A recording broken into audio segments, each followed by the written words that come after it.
आप देख रहे हैं अनहोनी। तो चलिए बढ़ते हैं आज की इस कहानी की ओर। ट्रेन में बैठे बैठे मैं कभी खिड़की से बाहर देखता तो कभी अपनी हाथ घड़ी में। कारण शाम के 7:15 बज चुके थे, मगर जहां मुझे उतरना था यानी वनराज स्टेशन अभी तक नहीं आया था। लेकिन यही ट्रेन अगर आज लेट ना होती तो शायद अभी तक मैं अपने कमरे में होता। खैर, काम से मैं एक प्राइवेट बैंक का एम्प्लॉय हूँ और मेरे यहाँ आने का कारण भी मेरे काम से ही जुड़ा हुआ है। दरअसल किसानों की सुविधा को मद्देनजर रखते हुए हमारे बैंक ने वनराज गांव में भी एक ब्रांच खोलने का फैसला किया है और इसी सिलसिले से मुझे यहाँ आना पड़ा। खैर, ठीक 7:45 बजे ट्रेन वनराज स्टेशन पर रुकी। मैं जब ट्रेन से उतरा तब स्टेशन का नज़ारा देखकर मेरा मुंह खुला का खुला ही रह गया। जैसा नाम वैसा ही रूप। स्टेशन में चारों तरफ घने लंबे पेड़ों को छोड़कर और कुछ नहीं था, जैसे वो स्टेशन जंगलों में ही बना हो। और तो और स्टेशन पर कुछ गिने चुने लोग ही दिख रहे थे। मैंने अपना बैग उठाया और निगाहों को काम पर लगाते हुए मन ही मन बुदबुदाया। मैनेजर साहब ने तो कहा था कि स्टेशन पर कोई लेने आ जाएगा। कहाँ? कोई तो दिख नहीं रहा। काम करता हूँ, मैनेजर साहब को फ़ोन ही कर लेता हूँ।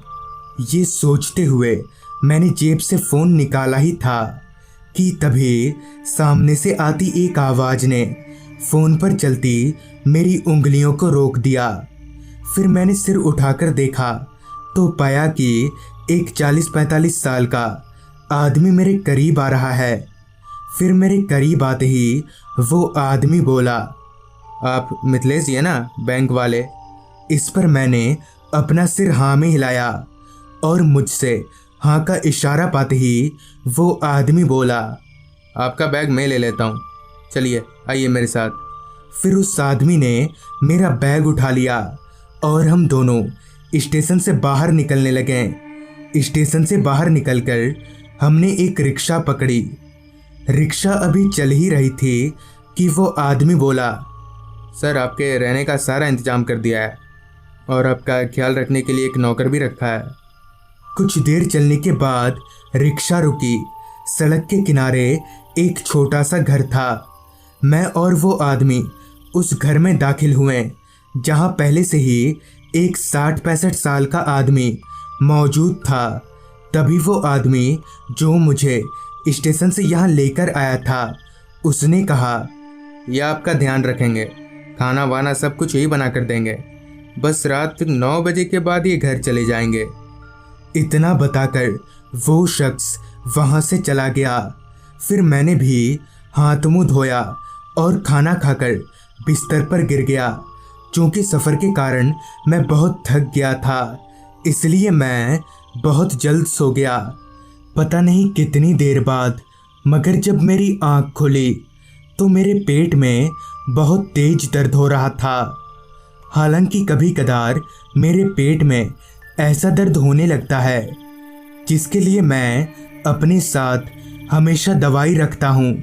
लिहाजा मैं किसी तरह से उठकर बैठा और अपना बैग खोलकर दवा ढूंढने लगा, मगर बहुत खोजने के बावजूद भी मुझे बैग में कोई दवा नहीं मिली। तभी मुझे याद आया कि मैं जब यहाँ आ रहा था तब रास्ते में एक छोटा सा क्लिनिक भी था, मगर इतनी रात गए कोई क्लिनिक खुला भी होगा, ये सोचकर मैं थोड़ी दुविधा में पड़ गया। मगर ऐसे बैठे बैठे पेट का दर्द कम नहीं होगा, जिस वजह से मैं बिस्तर पर से उठा और बाहर से घर को कुंडी लगाकर उस क्लिनिक की ओर बढ़ने लगा। रात तो सच में काफ़ी हो गई थी, जिसका असर रास्ते पर साफ दिख रहा था। तेज कदमों से चलते चलते मैं जब उस क्लिनिक के पास पहुंचा तो पाया कि वो क्लिनिक इस वक्त भी खुला हुआ है, जो कि काफ़ी हैरानी की बात थी, क्योंकि रात की इस पहर अमूमन सारे क्लिनिक बंद ही होते हैं। खैर, मैं अंदर दाखिल हुआ तो अंदर का नज़ारा देखकर दंग रह गया, क्योंकि वहाँ सब कुछ धूल की चादर में लिपटा और टूटा फूटा सा था। अभी मैं अपनी आंखें फाड़कर ये सब देख ही रहा था, तभी पास ही के कुर्सी पर बैठे डॉक्टर ने कहा, क्या हुआ है? इस पर मैंने डॉक्टर साहब को पेट दर्द वाली बात बताई, जिसे सुनकर उन्होंने एक कांच टूटी अलमारी में से एक टैबलेट निकाला और मुझे पानी का बोतल और वो टैबलेट देते हुए कहा, ये लो, इसे अभी खा लो। फिर मैंने जैसे ही वो टैबलेट खाया कि मेरे पेट का दर्द एकदम से छूमंतर हो गया। मैं हैरान था, क्योंकि इतनी स्पीड तो बुलेट ट्रेन भी नहीं चलती जितनी स्पीड इस टैबलेट ने अपना असर दिखाया था। तभी मैं बोला, डॉक्टर साहब, कितना हुआ आपका? मैंने इतना कहा ही था कि डॉक्टर साहब एकदम से मेरे ऊपर भड़क गए और कहा, तुम्हारी हिम्मत कैसे हुई मुझे पैसा देने की? डॉक्टर साहब को ऐसे भड़कता देख मैं उन्हें सॉरी बोलते हुए उस क्लिनिक से निकल गया और सीधे घर आ गया। अगली सुबह उठते ही मैं काम पर लग गया। काम ये था कि ब्रांच खोलने के लिए मुझे एक अच्छी सी जगह देखनी थी। दिन भर मैं पूरा समय यहाँ वहाँ भटकता ही रहा। फिर रात को घर आया और खाना खाकर बिस्तर पर लेट गया, मगर पता नहीं क्यों आज मुझे नींद नहीं आ रही थी, जबकि आज मैं बहुत थका था। खैर, मैंने सोचा थोड़ा बाहर निकलकर टहला जाए, हो सकता है ताज़ी हवा खाकर मुझे नींद आ जाए। मैं जब घर से बाहर निकला तब रास्ते पर कोई नहीं था, सिर्फ खामोशी और सन्नाटा ही था। खैर, मैं वहीं पर टहलने लगा। हवा काफ़ी अच्छी चल रही थी। टहलते टहलते मुझे एक ख्याल आया कि क्यों ना एक बार उस क्लिनिक में जाकर उन डॉक्टर साहब से मिला जाए, क्योंकि इतनी रात गए वो क्लिनिक ही खुला रहता है। और यही सोचते हुए मैं उस क्लिनिक की तरफ बढ़ने लगा। कल रात की तरह ही रास्ते पर मेरे अलावा कोई इंसान नहीं था। चलते चलते मैं जब उस क्लिनिक के पास पहुंचा तो आज भी वो क्लिनिक खुला हुआ था। मैं अंदर दाखिल हुआ, लेकिन वहाँ कोई नहीं था। तभी मुझे 2-4 लोगों के बुदबुदाने की आवाज़ आने लगी। ध्यान से सुनने पर पता चला कि क्लिनिक के अंदर जो एक कमरा है, आवाज़ उसी के अंदर से आ रही है। कमरे का दरवाज़ा हल्का खुला हुआ था। मैंने उस दरवाजे के पास जाकर अंदर झांका तो वो डॉक्टर किसी पेशेंट की जांच कर रहे थे। इसी बीच वो पेशेंट डॉक्टर से बोला, डॉक्टर साहब, मेरा सर बड़ा दुखता है, ज़रा देखिए ना। उस पेशेंट के इतना बोलते ही डॉक्टर ने मरीज का सिर पकड़कर एक झटके में ही धड़ से उखाड़ दिया। मगर उससे भी ज़्यादा डरावनी बात तो ये थी कि धड़ से अलग वो सिर डॉक्टर से बातें कर रहा था। इतने में ही मेरी नज़र उस कमरे के पंखे से लटक रहे एक बच्चे पर गई, जो कि पंखा पकड़कर झूले जा रहा था। उस बच्चे की शक्ल इतनी डरावनी थी कि मैं डर से चीख पड़ा।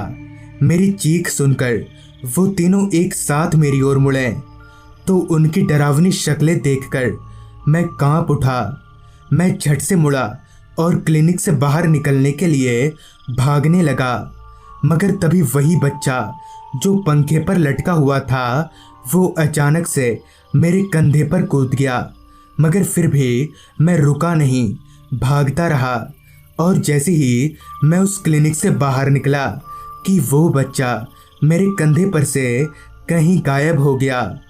मगर तब भी मैं भागता ही रहा और सीधे घर की दहलीज पर ही रुका। उस रात मैं सो नहीं पाया। बिस्तर पर बैठे बैठे ही पूरी रात गुजर गई। अगली सुबह जब काम करने वाला नौकर आया तब मैंने उसे सारी बात खुलकर बताई, जिस पर उसने जो बताया वो सुनकर मैं और भी ज़्यादा डर गया। दरअसल बहुत पहले वो विनोद नाम के डॉक्टर का क्लिनिक हुआ करता था। डॉक्टर साहब बहुत ही अच्छे आदमी थे। छोटी मोटी दवाइयाँ लोगों को मुफ्त में ही दे दिया करते थे। एक शाम की बात है, विनोद डॉक्टर अपने क्लिनिक में मरीजों की जांच कर रहे थे। देखते ही देखते मौसम बदला और तूफान आ गया। एक बार तो हवा इतनी तेज चली कि क्लिनिक के बगल में खड़ा विशाल पेड़ उस क्लिनिक के ऊपर ही गिर गया, जिससे वो क्लिनिक धराशायी हो गया और उसमें मौजूद सारे लोग भी मौके पर ही मारे गए। मगर कहते हैं कि आज भी वो क्लिनिक हर रात खुला रहता है और डॉक्टर विनोद हर रात उन मरे हुए मरीजों का इलाज करते हैं। तो दोस्तों, ये थी आज की कहानी। अगर आपके पास भी ऐसी ही कोई कहानियां हैं तो हमारे साथ ज़रूर शेयर करें। तो मैं आर्यन जल्द ही मिलूँगा आपसे ऐसी ही एक कहानी के साथ।